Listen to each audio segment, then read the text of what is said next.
তিনি লিখেছেন, আমি তাকে কোট করছি, পিনাকিকে আনার সাহস আছে খালেদের? আপনি পারলে উনাকে এনে এসব প্রশ্ন করেন। ডক্টর ভট্টাচার্যকে আমরা অ্যাপ্রোচ করেছিলাম, ডক্টর ভট্টাচার্য আমাদের অনুষ্ঠানে আসতে চাননি আসলে। উনি আমরা একাধিকবার অ্যাপ্রোচ করেছি ওনাকে। জনাব জুলকারনাইন সাহের খান, আমি আপনার কাছে যে প্রশ্ন করতে চাই যে শরীফ ওসমান হাদিকে শুক্রবার দিন সেই গুলি করার পর, যদিও মানে কি বলে যদি ভিন্ন দিকের গোলার্ধে থাকা আমরা মানে আমি ঠিক এটি সময় মতো জানি নাই, কিন্তু তারপর থেকে যখনই জেনেছি পুরোটা রাত ধরে আমি আপনাকে আসলে ফলো করছিলাম যে আপনি প্রথম সিসিটিভি ফুটেজ থেকে শুরু করে তারা আসলে কোন জায়গায় আছেন, কোন জায়গা থেকে পালাতে চেষ্টা করছেন কিনা ক্রমাগতভাবে আপনি স্ট্যাটাস দিয়ে গেছেন। আমার প্রশ্ন, যে তথ্য আপনার কাছে থাকলো সেই তথ্য কি বাংলাদেশের যারা আইন শৃঙ্খলা রক্ষাকারী বাহিনী যারা এটা কাজ করবেন তাদের কাছে ছিল না, নাকি তারা আপনার কাছে তথ্য দিয়েই তারা খালাস হয়েছেন? আমি মুর্তজা ভাই তো খুব সুন্দর বাংলা লেখে, মুর্তজা ভাইয়ের ফেসবুকের স্ট্যাটাস আমার খুব পছন্দ হয়েছে। উনি স্ট্যাটাস দিছে যে পালানোর বিস্তারিত গল্প যারা সরবরাহ করছে তাদের দায়িত্ব ছিল ধরার, কেন ধরতে পারলো না জবাবদিহিতা নিশ্চিত করুন। আপনার মানে আমি শিওর এটা আপনাকে এবং কিছুটা বোধ হয় আমাদের জাওয়াদ নির্ঝরকেও বলেছেন, আমি জানি না, যে পালানোর বিস্তারিত গল্প যারা সরবরাহ করছে তাদের দায়িত্ব ছিল ধরার, মানে তারা আপনাকে গল্প সরবরাহ করছে, তারা ধরছে না। আপনি যদি একটু বলতেন, আমি মনে হয় এখানে এই শায়ের বলার আগে আমি একটু বলি। আমি এখানে গল্প সরবরাহ করছে একজন ব্যক্তির কথা বলছি না। শায়ের তার অসংখ্য সোর্স আছে, সেই সোর্স থেকে তথ্য দিচ্ছে। শুধু এই তথ্যই নয়, আর অনেক তথ্য দেন যে সমস্ত তথ্য বাংলাদেশের মূলধারার গণমাধ্যম দেয় না বা দিতে পারে না। আমি এখানে বলেছি যাদের ধরার দায়িত্ব ছিল তারা বিভিন্নভাবে গণমাধ্যমকে গল্প সরবরাহ করছে। আমরা একটু সায়েরের ব্যাখ্যা শুনি, আমি লাইনটা আবার পড়ি খান সাহেবের সুবিধার জন্য। পালানোর বিস্তারিত গল্প যারা সরবরাহ করছে তাদের দায়িত্ব ছিল ধরার। সায়ের, আসলে পালানোর বিস্তারিত গল্প এবং এই যে সরবরাহ করার যে বিষয়টা আছে, আমি আপনাকে বেশ মজার একটা কথা বলি। আমাকে গোয়েন্দা সংস্থা থেকে আমাকে তথ্য সরবরাহ করা হয় না। এটা অনেকেই মনে করেন যে আমাকে গোয়েন্দা সংস্থা থেকে আমাকে তথ্য সরবরাহ করা হয়, বাট বিষয়টা এমন না। আগে আমার গোয়েন্দা সংস্থাতে প্রচুর সোর্স ছিল, এখনো গোয়েন্দা সংস্থাতে প্রচুর সোর্স আছে, এবং আমার যখন কোথাও কোনো প্রয়োজন হয় কোনো তথ্য জানার জন্য আমি তাদেরকে রিচ আউট করি, তাদেরকে রিকোয়েস্ট করি যে এই বিষয়ে কোনো ইনফরমেশন জানার সুযোগ আছে কিনা, অথবা তারা যদি মনে করেন যে তারা কোনো কিছু একটা পলিটিক্যাল কারণে করতে পারছেন না, they do share with me sometimes যে হ্যাঁ এটাকে এভাবে করলে হয়তো বেটার হয়। তখন আমি তথ্য পাওয়া মাত্রই যে আমি জাম্প করে বসবো যে তথ্যের উপরে আমাকে অ্যাক্ট করতে হবে, ওইটাও না। নর্মালি কোনো তথ্য পেলে আমাকে ওইটা ভেরিফাই করতে হয়, আমাকে এটা কয়েকটা সোর্সের মাধ্যমে আমাকে ওটা যাচাই করতে হয়। তো আমি কোনো তথ্য পেলাম সেটাকে আমি ভেরিফাই করব না করেই আমি জাম্প করব যে এটাই হচ্ছে কনক্লুশন। ব্যাপারটা এরকম আমি করি না, এটা আমার পক্ষে করা সম্ভব না। এটা হচ্ছে একটা ক্লারিফিকেশন। সেকেন্ড হচ্ছে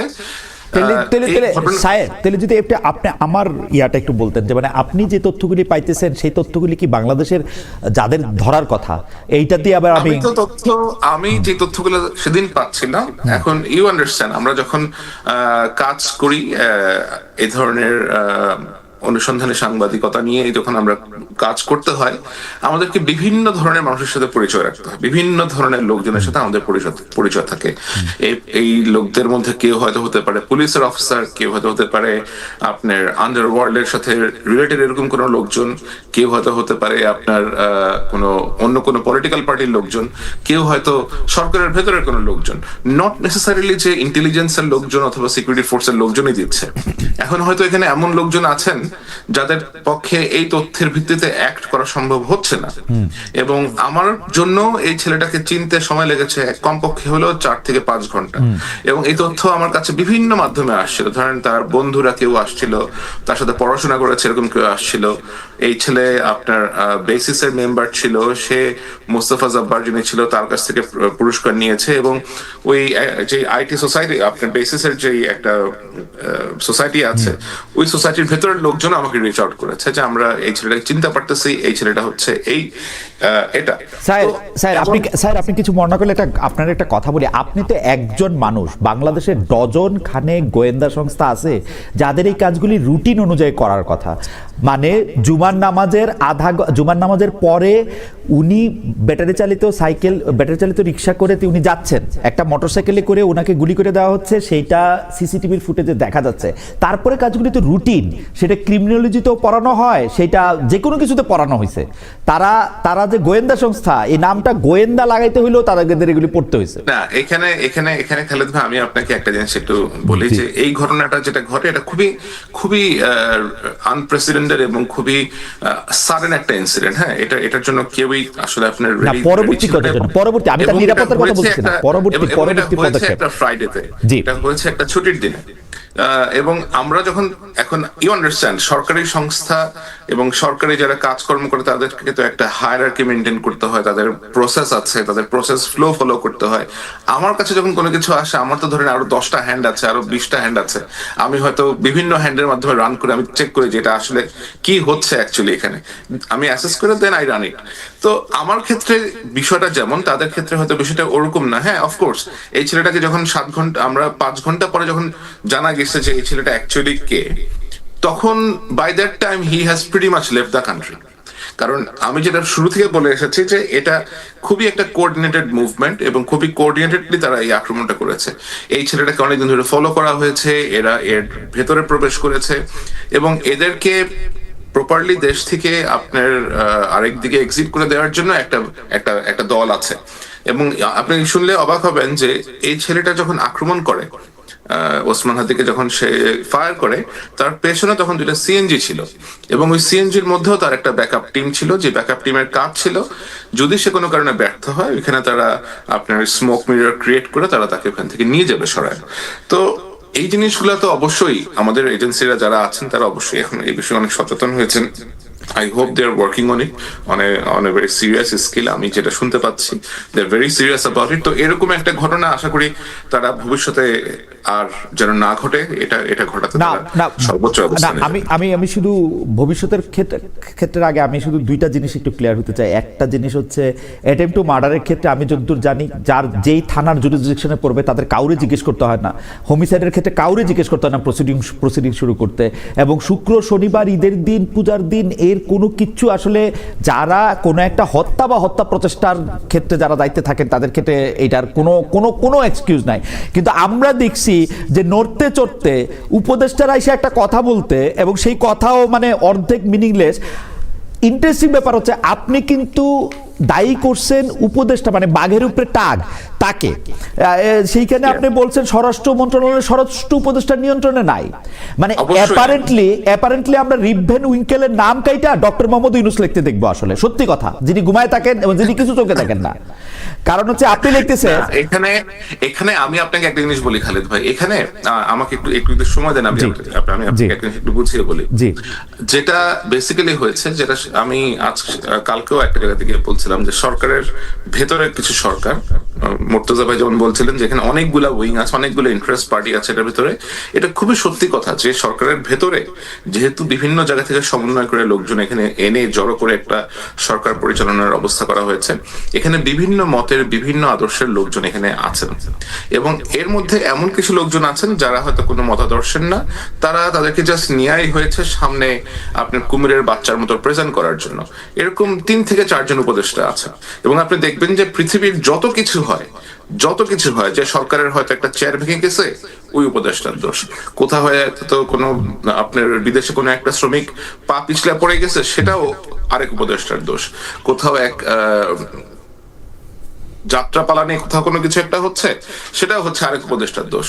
সুতরাং এই যে ধরেন আপনার উপদেষ্টারা যে কিছু লোকজনকে স্কেপগোট হিসেবে তারা নিয়ে আসছে এখানে আপনার অন্যদেরকে আড়াল করার জন্য, এটা একটা বাজে প্রয়াস আর কি। তো এটার অংশ হিসেবে আমি আপনাকে বলবো যে একটু হোল্ড করবেন প্লিজ, একটু হোল্ড করেন। সরি জি আপনি কন্টিনিউ করেন। তো যেটা বলছিলাম যে ধরেন আপনার উপদেষ্টার উপরে তারা নিয়ে আসছে কিছু আপনার সহকারী টাইপের লোকজন অথবা আপনি একটা উপদেষ্টা এনেছেন, তাকে আবার মনিটর করার জন্য you have a person like উপদেষ্টা। আপনার সরাসরি এখানে প্রোটোকলে কে বড়, এখানে প্রোটোকলে কে বড়, বিশেষ সহকারী বড় না অবশ্যই উপদেষ্টা বড় হওয়ার কথা, কিন্তু ওই যে বললাম যে ভেতরে যে আপনার এতগুলা ভেস্টেড গ্রুপ আছে, এতগুলো ইন্টারেস্ট গ্রুপ আছে, আপনি কখনো দেখবেন না যে গণপূর্ত উপদেষ্টা যিনি আছে আদিলুর রহমান, আমি নাম ধরেই বলি, এখন তো আসলে এত লুকাচুপি করার কিছু নাই, আদিলুর রহমান শুভ্র সাহেব is always in the background. Junior যত ঘোষ যত দোষ আসিফ নজরুলের, জুনিয়র যত দোষ মোস্তফা সরোয়ার ফারুকী, জুনিয়র যত রকমের অপকর্মের দোষ ওই যে ওই আপনার স্টুডেন্ট অ্যাডভাইজার মাহফুজের। পেছনে যারা নিজেদেরকে এমন মিনিস্ট্রিতে রেখেছেন যে সামনে আসতে হয় না, গণপূর্ত মন্ত্রণালয়, শিক্ষা, তারপরে আবার আপনার পাওয়ারে আছে একটা, এই লোকগুলা তারা যা করেছে এটা আমার মনে হয় তারা খুব ভালো করে জানেন যে তারা কি কি করেছেন সরকারের ভিতরে থেকে, এবং এখনো তাদের কারা কি কোথায় কি করে চলেছেন। এই যে আপনি স্বরাষ্ট্র উপদেষ্টাকে যে ওখানে বসে আছেন, এই ভদ্রলোকের সচিবটা কি একটু খোঁজ খবর নেন, এই যে তার সচিবের আপনার পলিটিক্যাল যে অ্যাফিলিয়েশনটা কি, উপদেষ্টা সাহেবের যে সহকারী আছেন ওই সহকারীর পলিটিক্যাল অ্যাফিলিয়েশন কি, সে আগে স্টুডেন্ট অবস্থাতে সে কিসের পলিটিক্স করে আসতো। সুতরাং আপনাকে যারা চালাবে, আপনি একটা লোককে চারিদিক দিয়ে ঘিরে ধরে রাখছেন, আপনার পারপাস সার্ভ করবে এরকম লোকজনের, এবং আপনি আশা করতেছেন যে এই বয়স্ক একজন সাবেক জেনারেল সাহেব উনি সবকিছু উল্টা দিবে, ব্যাপারটা তো এরকম না। না স্যার, আপনার কাছে আমার শুধু এইটা প্রশ্ন, আমি কিন্তু এই যে উপদেষ্টা তার সহকারী এই যে মেকানিজমটা, এটা কিন্তু আমি চারিদিকে দেখতে পাই। মানে এই যে নিরাপত্তা উপদেষ্টা কি আসলে পররাষ্ট্র উপদেষ্টা না, সেই পররাষ্ট্র উপদেষ্টা। হ্যাঁ, তো এখন মানে একটা ইন্টারেস্টিং কথা বলেছেন আপনি। আমি কিছু হলেই তৌহিদ সাহেবকে কিছু হলেই গালিগালাজ করে ফেলা হয়, বাট তৌহিদ সাহেবের তো এখানে কোনো ক্ষমতা নাই, ক্ষমতা তো আরেকজন উপর থেকে নিয়ে আসছে। মানে তৌহিদ সাহেব পররাষ্ট্র উপদেষ্টা যদি দিল্লি গিয়ে কারোর সাথে বৈঠক করে আসতো তাহলে সে শেষ হয়ে যেত। নিরাপত্তা উপদেষ্টা গিয়ে 4 দিন গিয়ে আমি তো ওইখানে গিয়ে ভয়ে হোটেলেও থাকে নাই, অ্যাম্বাসেডর ওইখানে হাই কমিশনার বাসাতে গিয়ে তারা ঘুমাইতে হয়েছে ভয়ে। কিন্তু আমার কথা হলো নিরাপত্তা উপদেষ্টা, আমি কথার মানে জনাব গোলাম মুর্তজার কথা একটু আমি শুনতে চাই, কিন্তু আমি শুধু একটু জিজ্ঞেস করবো যে আপনার কাছে কি মনে হয় ডক্টর মোহাম্মদ ইউনূস কি করেন আসলে? মানে এই উপদেষ্টা ব্যর্থ, এই উপদেষ্টা পারে না, এই উপদেষ্টা করে নাই, আমি প্রিটি শিওর, কারণ আমি মডেলটা জানি। শেখ হাসিনার আমলে শেখ হাসিনার কথা ছাড়া ডিবি অফিসে হারুন নড়ে নাই। ডক্টর মোহাম্মদ ইউনূসের কথা ছাড়া আনিস আলমগীর গ্রেফতার হতে পারবে না। ডক্টর মোহাম্মদ ইউনূসের কথা ছাড়া এই হাদির মৃত্যুর পরে এই গোয়েন্দা সংস্থাগুলি যে মুভ করে নাই বা করছে কিনা, যে জবাবদিহি চাইতেছে, এটা ডক্টর মোহাম্মদ ইউনূসের দায়, উনি অ্যাক্ট করে নাই। আপনি কি মনে করেন এই রুটিন চেঞ্জ হয়েছে প্রাইম মিনিস্টারের কার্যালয় থেকে ডিবি অফিসে বা ঢাকার কমিশনারে কবে যে এটা মুভ করো তারপর আর মুভ করবে? আপনি কি মনে হয় এটা চেঞ্জ হয়েছে? আপনার গোয়েন্দা সংস্থাগুলোকে আসলে এখন ফাংশনাল অবস্থায় আছে, আপনি কি জানেন যে তারা ফাংশনাল অবস্থায় আছে কিনা, অথবা তাদের যে অ্যাক্টিভিটিস সাধারণভাবে যে তারা অ্যাক্টিভিটিস করা দরকার, তাদের অ্যাক্টিভিটিস গুলো করতে আপনার যে ধরনের কোঅপারেশন লাগে সে ধরনের কোঅপারেশন কি তারা পাচ্ছে? বলেন তো আমাকে। এটাও কোঅপারেশন না তো সরকার প্রধান তো তাদেরকে এনাবলি করতেছেন না, অথবা যখন তার কাছে খারাপ লাগতেছে যে আনিস আলমগীরকে ধরে নিয়ে আসো, যাও, একদম হাসিনা মডেল। আমি এটা এখনো বলবো, আমি জনাব গোলাম মুর্তজার কাছে শুনতে চাই। জনাব গোলাম মুর্তজা, আমাদের দর্শকরা বলতেছেন যে ইয়েস খালেদ, আমাদের দর্শকদের মধ্যে একজন তৌসিফ রহমান 88552 উনি বলতেছেন yes Khaled look you coward, তারপরে উনি বাস্টার্ড বলছেন, তারপরে বলছেন তুষারের Masud Kamal should also be in jail. ভাই আমারও জেলে নেন, আমি যে বাংলাদেশে যাবো ফেব্রুয়ারিতে, আমারও জেল দেন, সিরিয়াসলি, মানে আপনারা জেলে দিয়ে দেন। গোলাম মুর্তজা ভাই, আপনার কাছ থেকে একটু আমি শুনতে চাইবো যে এই আসলে এই উপদেষ্টা পরিষদের এই জিনিসটা কি। আমি আরেকটা একটু আমি পড়তে চাই যে তারেক রহমানের সাথে যোগাযোগ করা হয়েছে কিনা, একটু ভালো প্রশ্ন একটু ভালো জবাব দেই। আমি গত 5 বছর ধরে কন্টিনিউয়াসলি জনাব তারেক রহমানের ইন্টারভিউ নেওয়ার চেষ্টা করে আসতেছি, লিখিত, মেইল, ফোন, কথা, সবকিছুতে উনি আমাকে ইন্টারভিউ দিয়েছেন, মানে দিবেন বলে সর্বশেষ কথা দিয়েছেন, মানে আই ডোন্ট নো। তারপরে গোলাম মুর্তজা ভাই, আপনার কাছে একটু শুনতে চাই যে এই যে জুলকারনাইন সাহের তথ্য পাচ্ছেন, এখন তথ্যের কথা আপনি বাদ দেন, নর্মাল প্রসিডিওরগুলি কি ফলো করা হয়েছে? হাদিকে যখন গুলি করা হয়েছে তারপরে সিসিটিভির ফুটেজকে দেখা তারপরে লোকগুলিকে নাকি একটু দেরি করা হয়েছে, নাকি উদরপিণ্ডি আলমগীরের ঘাড়ে চাপানোর চেষ্টা করা হয়েছে? আপনি কি আমাকে একটু বলবেন যে এটা কি আসলে ইচ্ছা করে করা হয়েছে, কম করে করা হয়েছে, কি করা হয়েছে? ধন্যবাদ। এটা আমি যেটা বলতে চাই সেটা কিছুটা বলেছি। আপনি আমার যে ফেসবুক স্ট্যাটাসটার কথা বললেন, আমি সেখানে সরকারের অংশ হয়ে আমি তো সরকারের অংশ বলছি, আমি তো সরকারের খুব ছোট্ট একটা জায়গার খুব ক্ষুদ্র একটা অংশ, তো সেটা হয়ে সবগুলো জায়গাতে আমার পক্ষে মন্তব্য করা সম্ভব নয়। কিন্তু হাদিকে গুলি করার পরের থেকে জুলকারনাইন সাহেবের যে পোস্টের কথা বললেন, তিনি যেভাবে তথ্য সরবরাহ করেছেন, সেটা আমিও ফলো করেছি। এবং আমি যেটা বলেছি যে যারা গল্প সরবরাহ করছেন, আমি এটা কেন লিখেছিলাম, এইটা লিখেছিলাম হচ্ছে এই জায়গাটা থেকে যে আমি পুলিশের এক ধরনের বক্তব্য দেখছিলাম, আমাদের সীমান্ত রক্ষার দায়িত্বে যে বিজেপি, তাদেরও দায়িত্ব দেখছিলাম।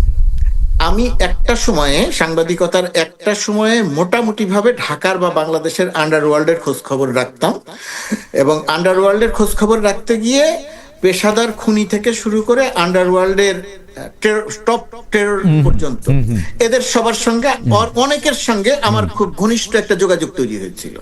এদের অনেকে, যে শীর্ষ 23 সন্ত্রাসীর অনেকের সঙ্গে অনেকবার আমার দেখা হয়েছে, আমি দেখা করেছি। সেই দেখাগুলো এখন যখন চিন্তা করতে যাই, যে সমস্ত পরিবেশে দেখা করেছি, এখন হইলে হয়তো আমি আর সেই পরিবেশে দেখা করতে যেতাম না। তখন হয়তো বয়স কম ছিল, রিস্কের ব্যাপারগুলো তখন চিন্তা করি নাই, কোথায় কোন গ্যারেজের মধ্যে চলে গেছি কেউ জানতো না, কিছু জানতো না, এইভাবে দেখা, তাদের ঘটনাগুলো আমি দেখেছি। এখন এই যে এই হাদির উপরে ঘটনার পরে আমি যে বক্তব্যগুলো লক্ষ্য করলাম, সেই বক্তব্যগুলো ওই সময় আমি লক্ষ্য করতাম যে একটা টিম ধরতে অভিযান চালাতে গেছে, অভিযান চালাতে গিয়ে অনেক দূর পর্যন্ত গেল, এখান থেকে ওখানে গেল, ওখান থেকে ওখানে গেল, তারপরে একজন সোর্স খুঁজে বের করলো, সোর্স খুঁজে বের করলে তার বাড়িতে গেল, ঘেরাও করলো, ঘেরাও করতে গিয়ে শেষ পর্যন্ত আর কালা জাহাঙ্গীরকে পেল না। কেন পেল না? ঠিক তার 5 মিনিট আগে কালা জাহাঙ্গীর সেখান থেকে চলে গেছে। এই যে গল্প, এই গল্পটা আমি এই হাদির গুলি করার পরেও আরেকবার শুনলাম। এই ধরনের গল্প আমার কাছে মনে হলো যে আমরা এখনো সেই পুরনো গল্পের মধ্যে আটকে আছি। ধরেন যে পুরনো গল্পের মধ্যে শেষ করি খালেদ। আচ্ছা আমি ভুলে যাব, সরি, আপনি শেষ করুন। পুলিশ এবং আমি দেখলাম যে জুলকারনাইন সাহেব যে তথ্যগুলো সরবরাহ করছে, পুলিশের বক্তব্যের সঙ্গে তার বা বিজেপির বক্তব্যের সঙ্গে সেই সমস্ত বক্তব্য আমি যদি মিলিয়ে দেখতে যাই, তাহলে মনে করি যে তাদের কাছে ওই তথ্যের অনেকগুলোই আছে। মানে পুলিশের সঙ্গে বিজেপির কথা হচ্ছিল, বিজেপি পুলিশকে সহায়তা করছিল, পুলিশ বিজেপিকে সহায়তা করছিল, এই রুট দিয়ে যেতে পালাতে পারে সেই বিষয়ে একটা সতর্কতা ছিল। কিন্তু বিজেপি শনাক্ত করলো এই 2 জন মানব পাচারকারী। আমার প্রশ্নটা হচ্ছে, এই যে গল্পগুলো আমরা বছরের পর বছর ধরে শুনে আসছি, এখন 2 জন মানব পাচারকারী ওই অঞ্চলে আছে, তো 2 জন মানব পাচারকারীর বাড়িতে গিয়ে ঘেরাও করলেন 5 মিনিট আগে কেন, আর 5 মিনিট পরে কেন, আর 5 মিনিট আগে গেলেন না কেন? এই যে ওই 2 জন মানব পাচারকারী আছে, তো সেটা যদি শনাক্তই করা হয়, সেটা যদি মনেই করা হয়, এটা তো বিজেপি তখন জানতো না, বিজেপি তো বহু আগে থেকেই জানতো। তো তাহলে তাদেরকে এই হাদিকে গুলি করার আর পরে যখন থেকে স্বাভাবিকভাবে ধারণা করার কথা যে এই অপরাধীরা সীমান্ত পার হয়ে চলে যেতে পারে, তো তখন থেকেই কেন তাদেরকে নজরদারির মধ্যে আনা হলো না? কিন্তু যেহেতু আমরা এই যে গল্পগুলো দেখছি, এই গল্পগুলোকে আমি মনে করছি যে এই গল্পগুলোকে গণমাধ্যমকে সরবরাহ করা হচ্ছে এবং অমুকের সহযোগীকে ধরা হচ্ছে, অমুককে ধরা হচ্ছে, এইগুলো আমার কাছে খুব গুরুত্বপূর্ণ ঘটনা মনে হচ্ছে না, আমি সরকারের ভেতরের অংশ হওয়া সত্ত্বেও। মুর্তজা ভাই,